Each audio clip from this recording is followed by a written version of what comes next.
We are not taking emotional injuries seriously, and it's biting us in the ass. You wouldn't say it's all in your head, or get over it, or chin up if you seriously physically injure yourself, but it seems to be the standard reply if you injure yourself emotionally. Failure, loneliness, and rejection are psychological injuries that can get worse if you don't treat them. Just like a wound can get infected, these emotional wounds can infect your thought process. In doing this research, I am convinced that if your body is injured, it will naturally work towards healing itself. But if your emotions are injured, they will try and destroy you. If left unattended, these psychological injuries will spread, alienate you, close you down, and you will spiral.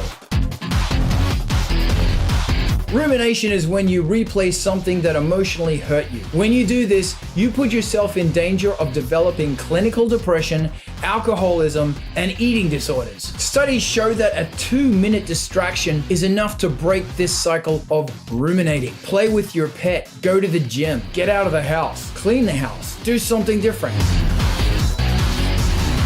Rejection sucks, but rejecting yourself is worse. Telling yourself that you are a loser, fat, ugly, stupid, talentless, blah, blah, blah, blah, blah. Because you start to believe these horrible things. Trust me, I know. You scar yourself and you convince yourself that you're a failure. It's like psychologically cutting yourself. Eat healthy, exercise, have a good posture. Stop comparing yourself to others.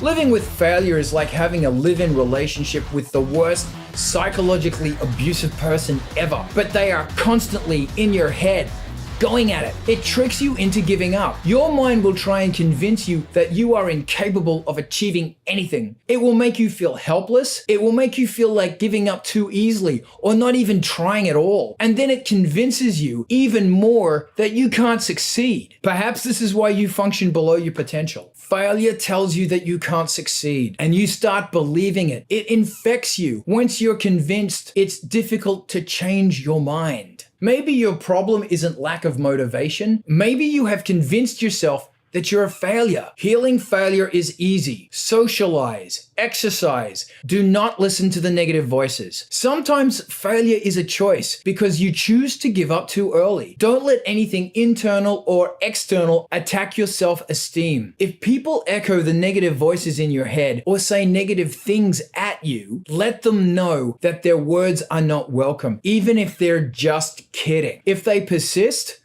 avoid them. Personally, I think the road to achieving anything is paved with failure and lack of motivation. There are voices in my head that are always telling me that I'm a failure. I've come to learn that it's just dormant energy, and I need to constantly focus this energy and use it to forge ahead. Anger is an energy, so is self-loathing. Realize that it's all just energy that you can use. Want to hear a secret? I have trouble turning on my synths. I've had this problem since I was a teenager. I am confronted with a wall of anxiety at the thought of hitting the on button. Maybe it's a fear of failure, I don't know. I need to overcome this every time I make music. I have my studio wired in such a way that all of the synths get turned on with 2 switches. So I've made it easy. Once I turn all the gear on, I am okay, and it becomes awesome creative fun.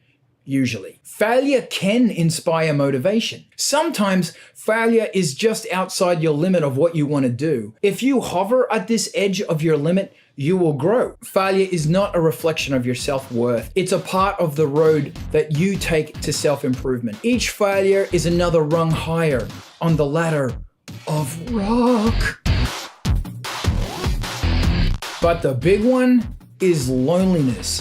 Loneliness is described as our next big public health crisis. Loneliness is when people lack meaningful relationships and have no sense of belonging. I'm talking about quality, not quantity. Loneliness is like being locked out of your own life. Loneliness is subjective. It depends solely on whether you feel emotionally or socially disconnected from those around you. According to psychologist Dr. Guy Winch, loneliness is a deep wound. It scrambles your thinking. It makes you believe that those around you care much less than they actually do. Loneliness convinces you to give up trying to meet people. Chronic loneliness can kill you. Amongst other things, it can suppress your immune system and make you prematurely age. 25 to 44-year-olds are the most lonely. This may be due to moving around, getting settled, and being too busy to cultivate their tribe. 46% of all Americans feel lonely regularly. We are swamped with internet connectivity, yet many feel isolated. 50% of Americans have no close friends. Population-based studies have shown that social skills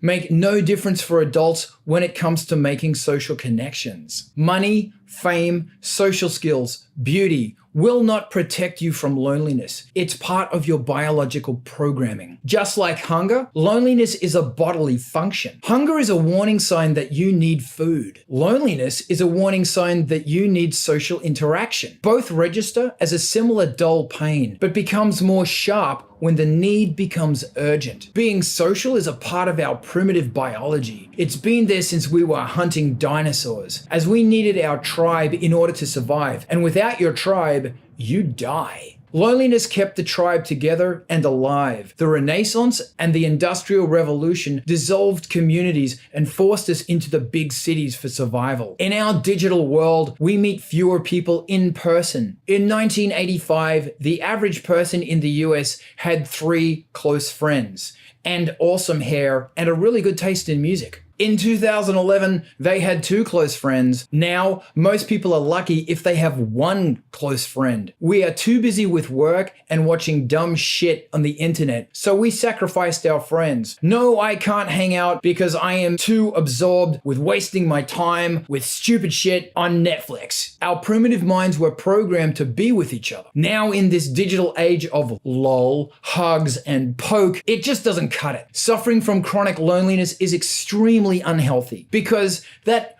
primitive tribe member inside you associates loneliness with death. Research shows that it makes you age faster, it destroys your immune system, and wreaks all sorts of internal havoc. It's twice as deadly as obesity and as deadly as smoking a pack of cigarettes a day. Once it's chronic, it becomes self-sustaining, leading to defensive and self-preserving reactions. You begin to misinterpret healthy signals of social interaction. You pay more attention to other people, but you find it harder to relate to them. Your brain's facial recognition ability becomes distorted, and you start seeing neutral facial expressions as a threat. The world becomes perceived as hostile. You interpret loving and social interactions as a threat. You shut down, you alienate yourself. You risk becoming self-centered to protect yourself. And that's the beginning of paranoia, and that is serious. Just like the cycle of violence, loneliness also has a cycle, and you need to recognize it. Isolation leads to tension and sadness, which makes you focus selectively on negative interaction with others, making thoughts about yourself